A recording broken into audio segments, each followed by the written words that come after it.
का अनुसूचित जनजाति से नाम हटा दिया जाना चाहिए, यानी कि डिलिस्टिंग कर दिया जाना चाहिए। हम JS और आदिवासी समाज के लोग यह कह रहे हैं कि आदिवासी समाज धर्मपूर्वी समाज है और आदिवासी समाज प्रकृति पूजक समाज है। आदिवासियों की अपनी रूढ़ी प्रथा है, अपनी व्यवस्थाएं हैं, उन व्यवस्थाओं में रहकर आदिवासी समाज काम करता है। आप देख सकते हैं कि जो कास्ट सर्टिफिकेट बनता है या आप आदिवासियों को जो अनुसूचित जनजाति संविधान के हिसाब से जो अनुसूचित जनजाति कहा जाता है, उनको जो प्रावधान मिले हैं, विशेष अधिकार मिले हैं, वो आदिवासी होने के नाते मिले हैं, ना कि धार्मिक होने के नाते। तो हम लोग जनजाति सुरक्षा मंच से कहना चाहते हैं कि जो आप डिलिस्टिंग चला रहे हैं उसके मापदंड सिर्फ 1-2 धर्म तक क्यों सीमित है।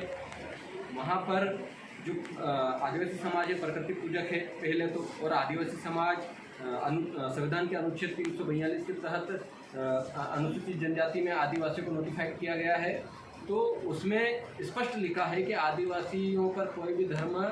अप्लाई नहीं होगा,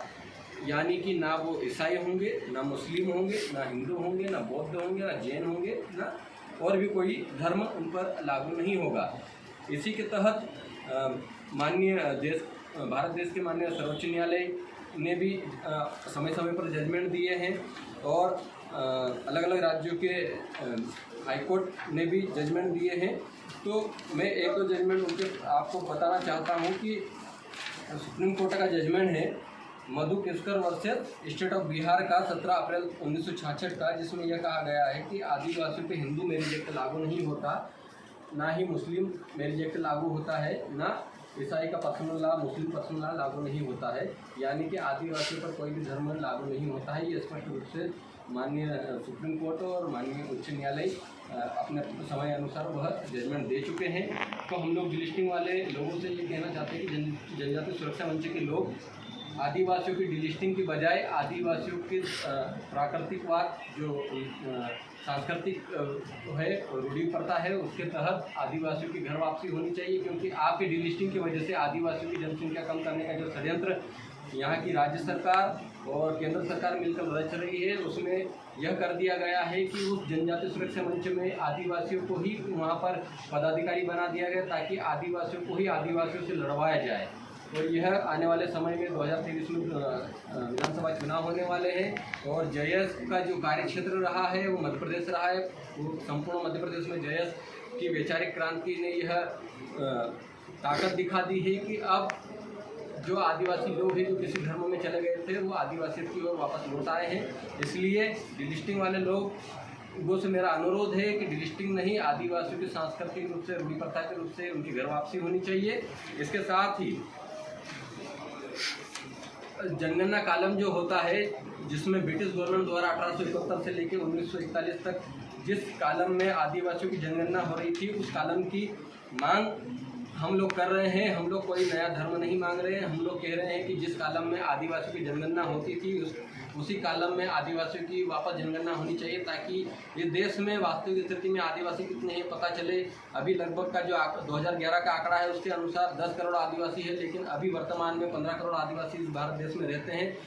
2.5 करोड़ आदिवासी मध्य प्रदेश में निवास करते हैं और 1871 में एबोरिजिन और 1881 में एबोरिजिनल, 1901 में एनिमिस्ट, 1911 में एनिमिस्ट,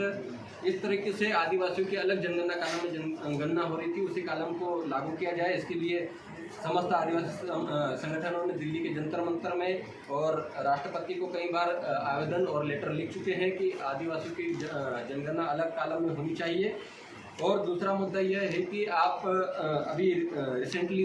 देखे होंगे कि सिवनी में 2 गौड़ आदिवासियों को बजरंग दल और श्री राम सेना के लोग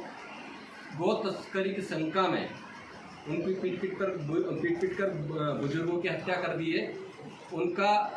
वहाँ के थाना प्रभारी द्वारा उन सभी को गिरफ्तार किया गया है और FIR में पंजीबद्ध किया गया है और उसमें लिखा गया है कि यह लोग बजरंग दल से ताल्लुक़ रखते हैं। इसके बावजूद इस प्रदेश के गृह मंत्री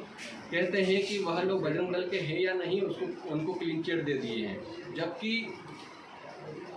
हिंसा करने वाला या किसी को मारने वाला आरोपी होता है, वो किसी दल से जुड़ा है तो बिल्कुल वह दल से जुड़ा है। ऐसे दलों को अनुसूचित क्षेत्र में प्रतिबंधित किया जाना चाहिए क्योंकि आदिवासियों के विशेष अधिकार है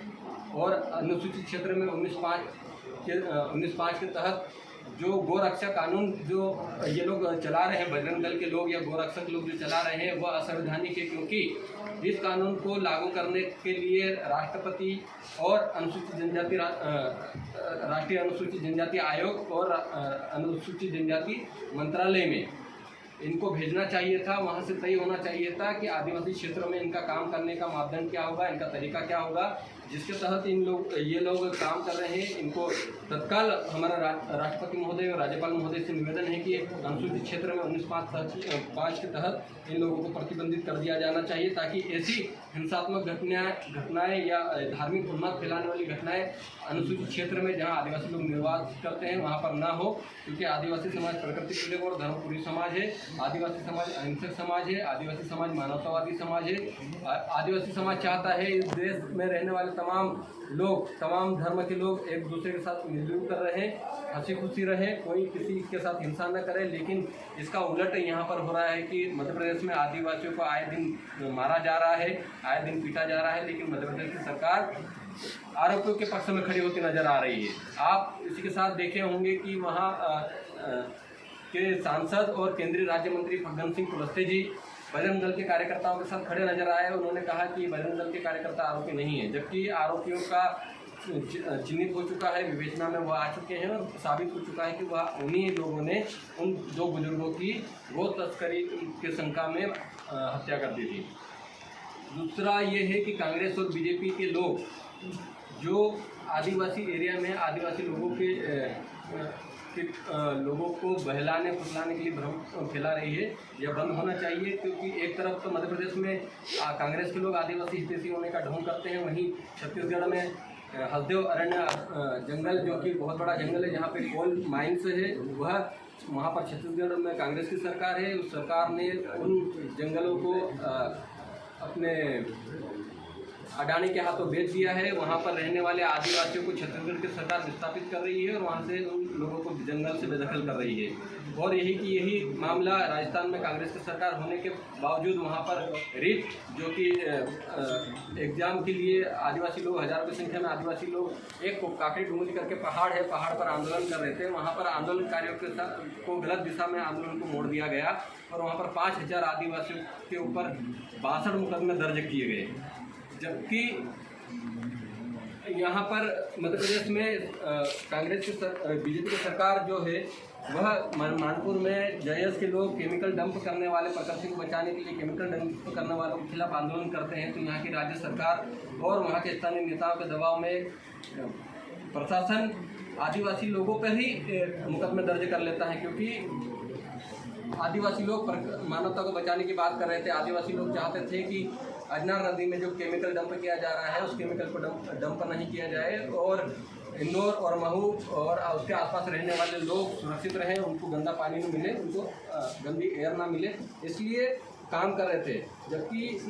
प्रशासन को तो इनका सम्मान करना चाहिए कि 1-2 सवाल ले लें, फिर आप बताते रहिए। हाँ जी, आप बताइए।